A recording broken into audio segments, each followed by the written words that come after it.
Navalny, but Russians that are getting arrested by the thousands right now in and around Moscow specifically know what they're getting in for when they get taken into custody, or do you think they're ignorant? Yeah, they absolutely do.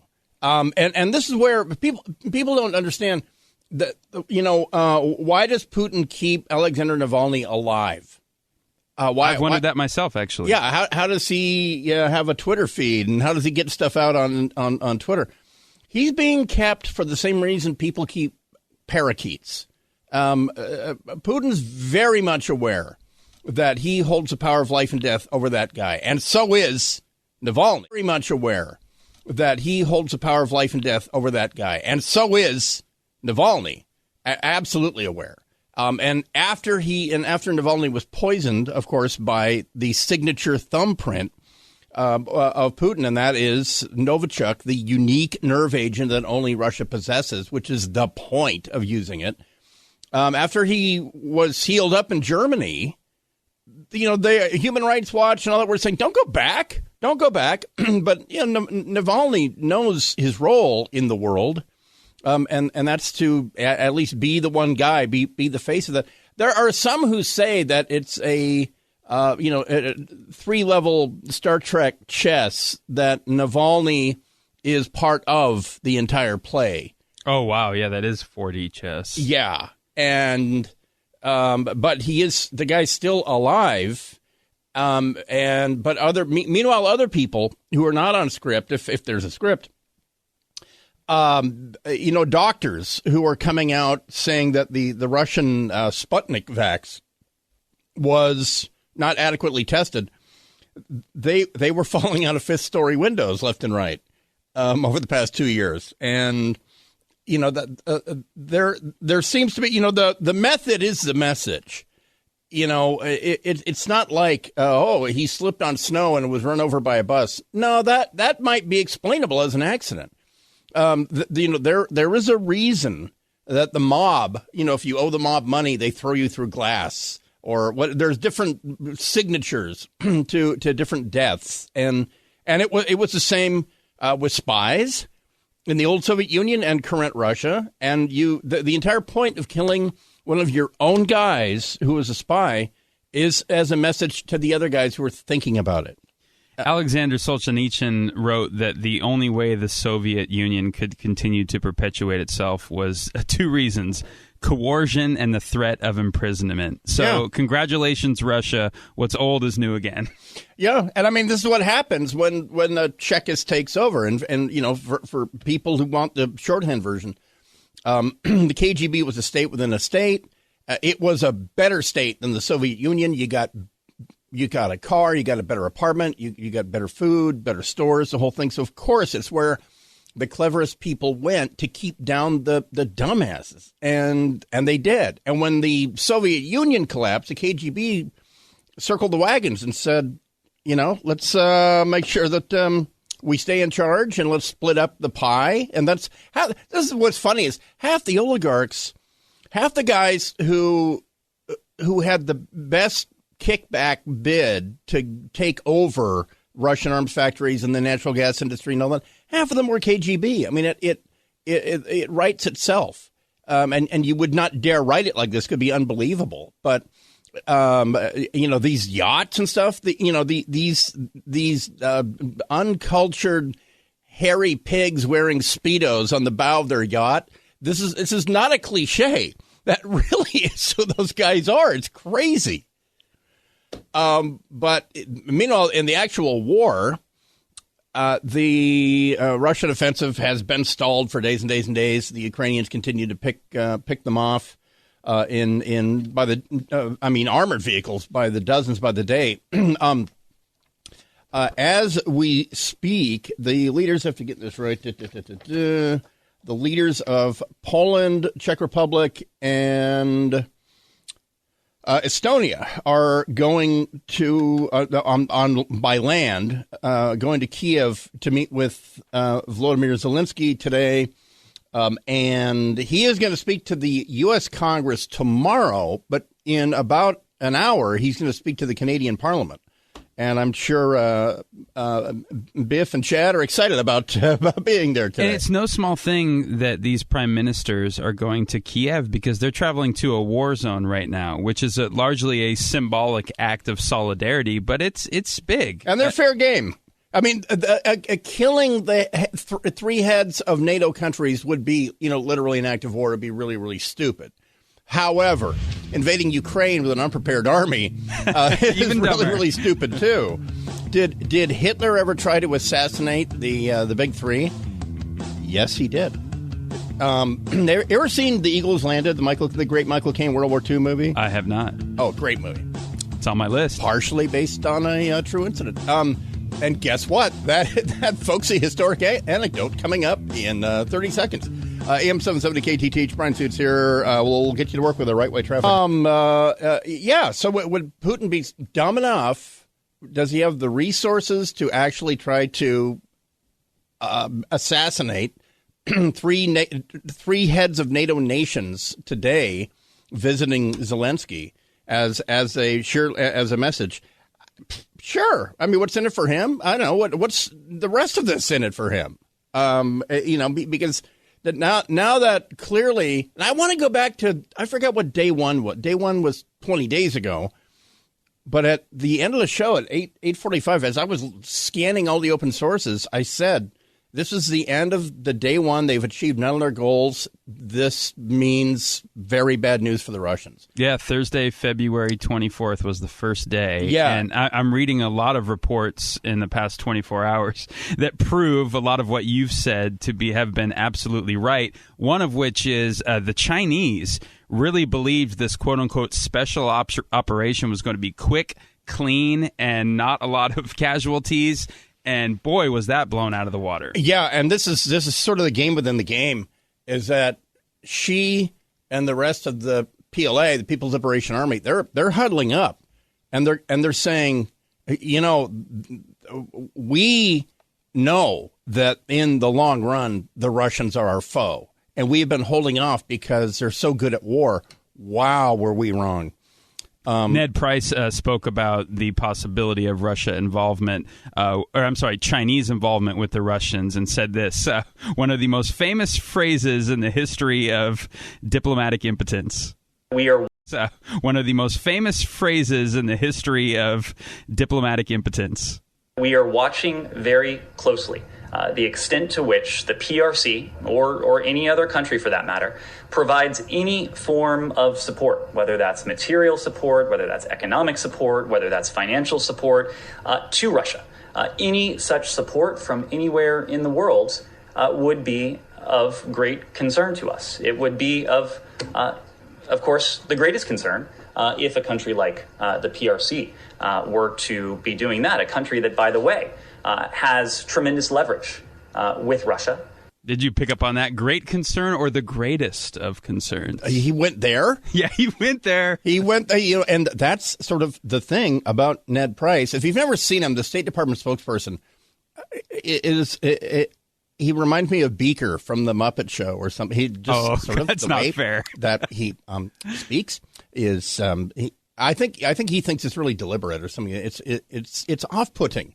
Kamala has a voice like that, too, when she wants to get very serious. Oh, Ukraine. I have to tell you. And then long pauses. Ukraine's a country in Europe. You got to say it slower. Ukraine. And that's wrong. Is a country in Europe. In November of 1943, the first meeting, during World War II, Stalin, FDR, and Churchill met several times. The big three. And Stalin hated flying. In fact, he didn't believe in it. And so he said, well, I'm not going to Canada. I don't believe in boats either. Make the guy who can't walk come over to me. Yeah. And so they did. And so FDR toured North Africa and all this. And Stalin said, I'd take train to Tehran, Iran. Because early in the war, the British and Russians overthrew the Shah and they occupied Iran. And so that this Herr Hitler didn't get the oil. And so Stalin said, I take train to Tehran.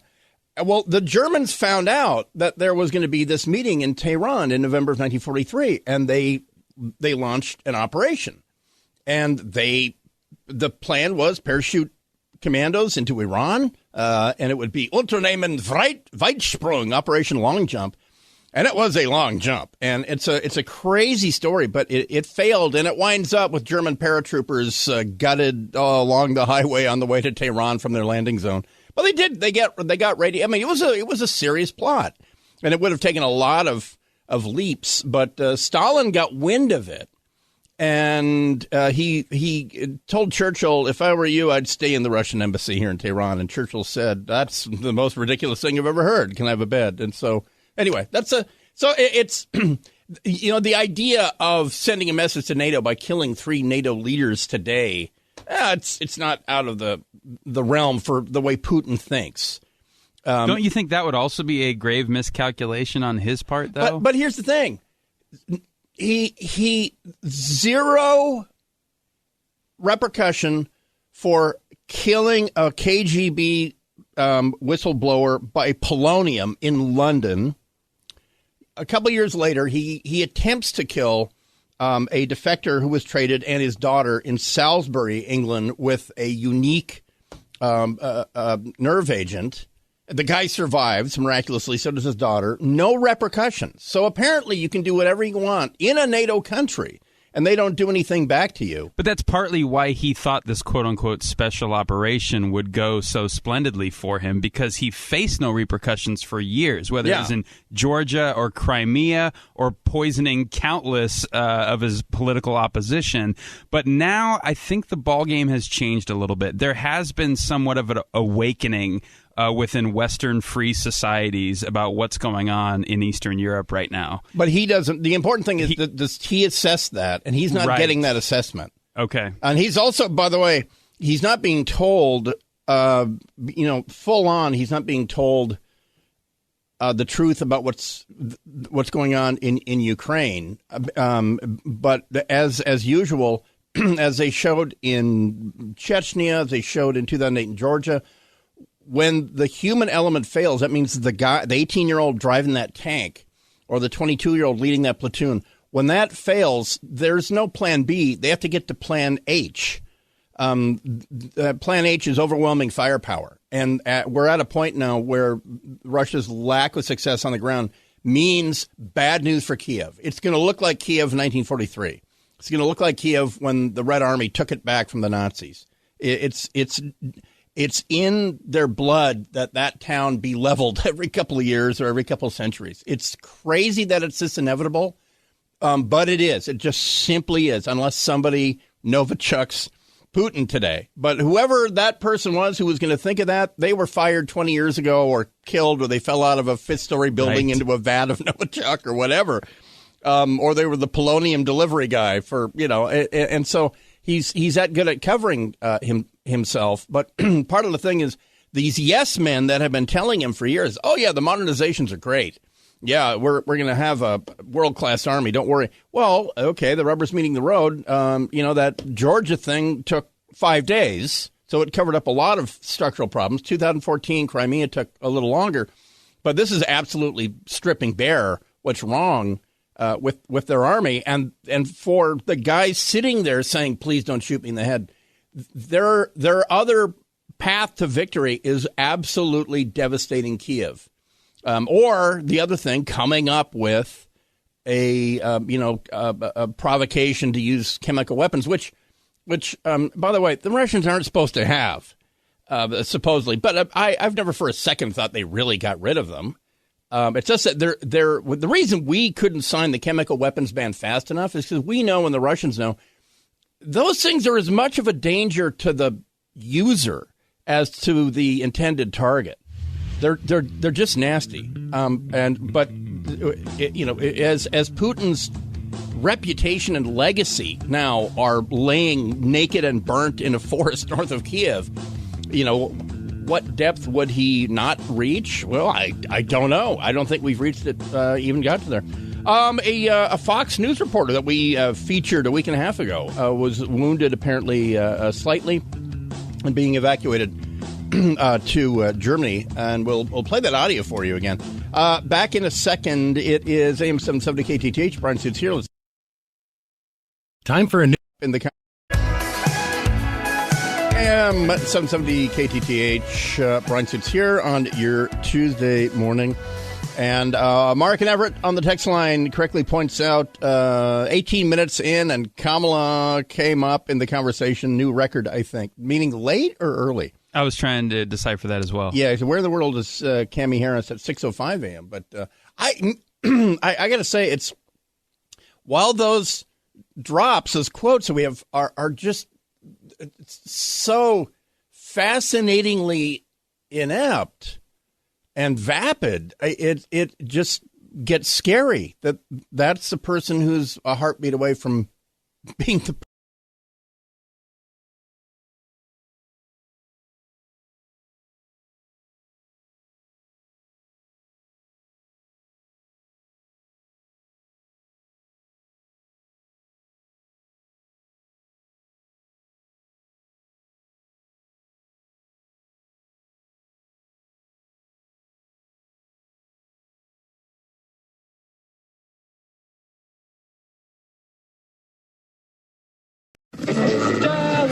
truth about what's going on in Ukraine.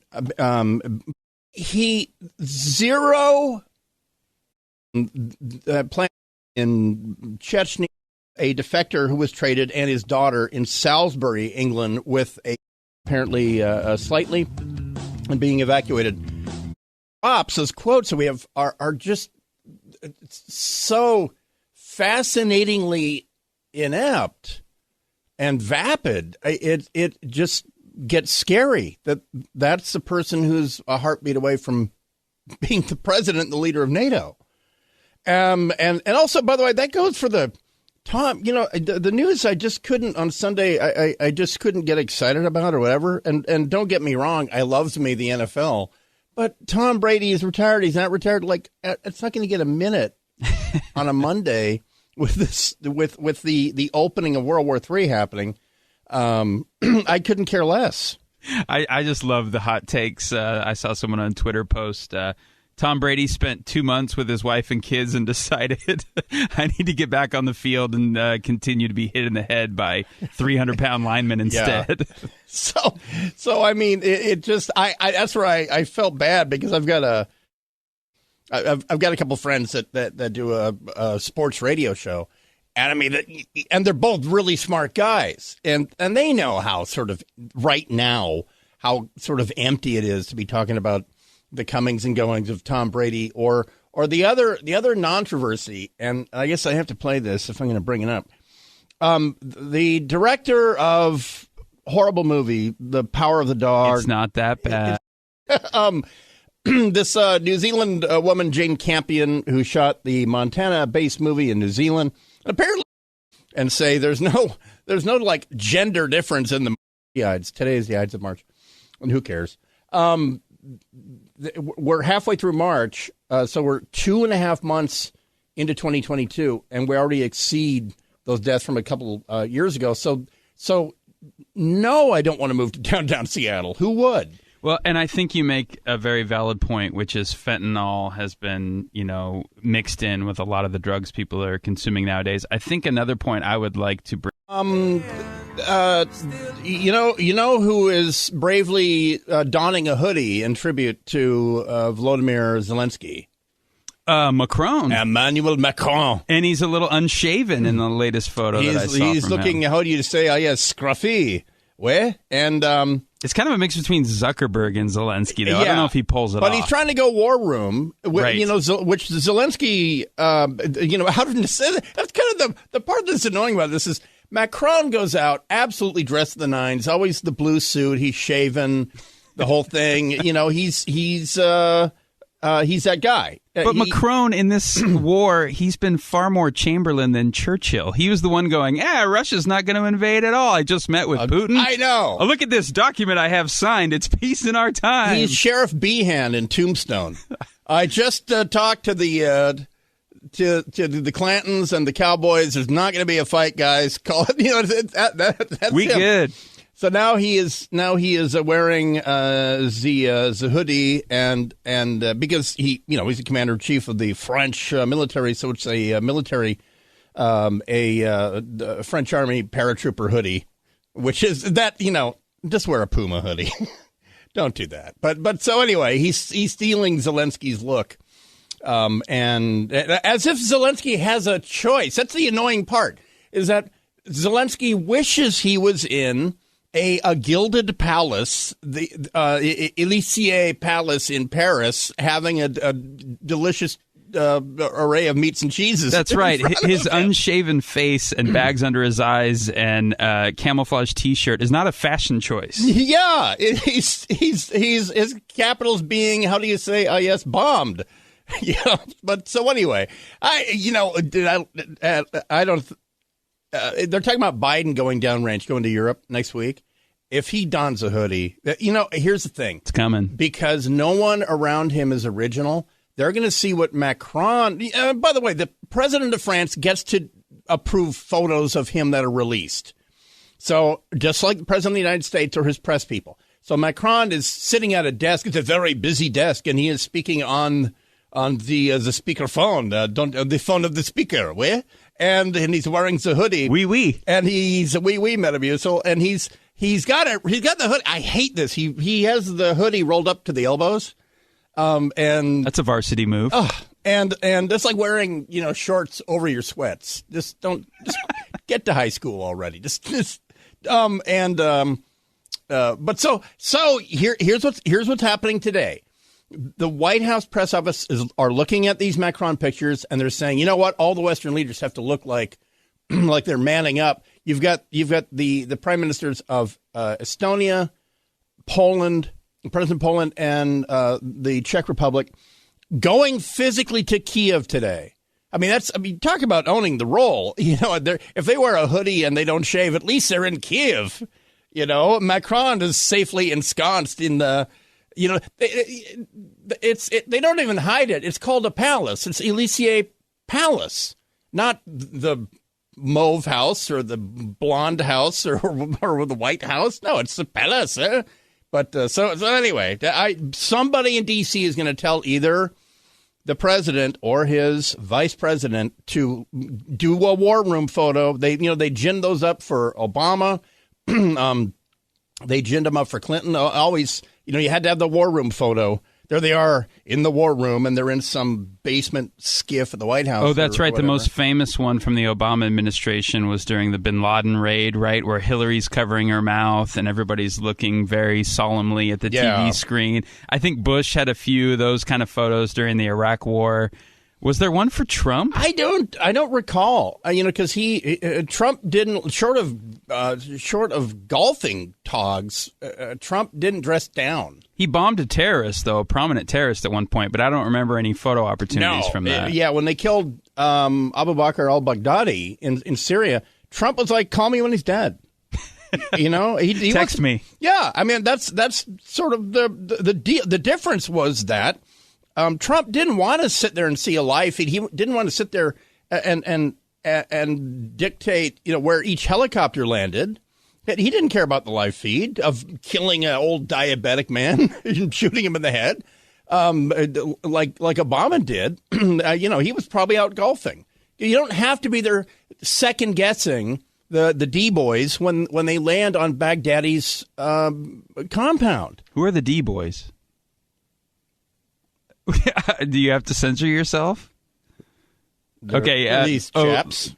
Oh, okay. I got it. They're chaps from just needed some clarification. Fayetteville, North Carolina region.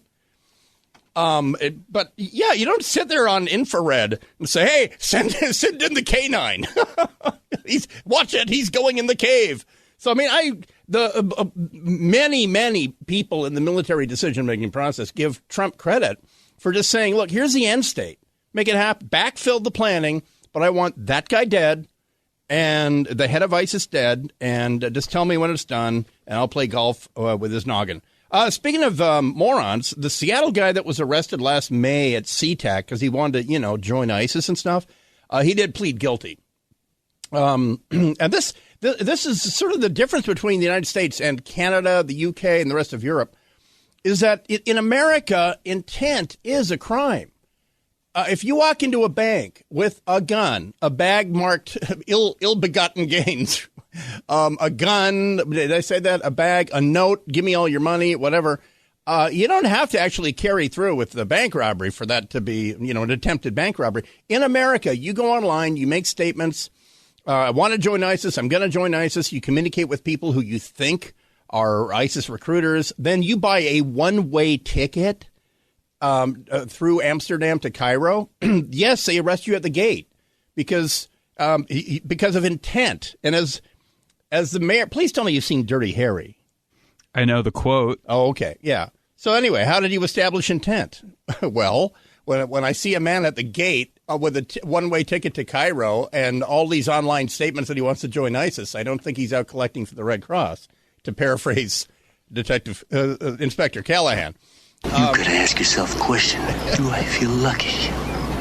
Well, do you, punk? So, meanwhile, in Canada, in the UK, they've had this problem where they'll identify people as radicals, and they will give a firm, loud knock on the door and take your passport. And like in the case of one guy from Vancouver, BC, he just borrowed his brother's. He traveled to Turkey and Syria on his brother's passport to join ISIS. And when the Canadians were like, well, how'd that happen? Whoa, he had a brother? So anyway, in this country, yeah, you do what this guy did, what Elvin Williams did. So 21, he'll turn 41 in prison. All right, back next hour, the latest out of Ukraine. And homicides spiking in Tacoma, AM 770 KTTH. Let's get you to work with our right-way traffic.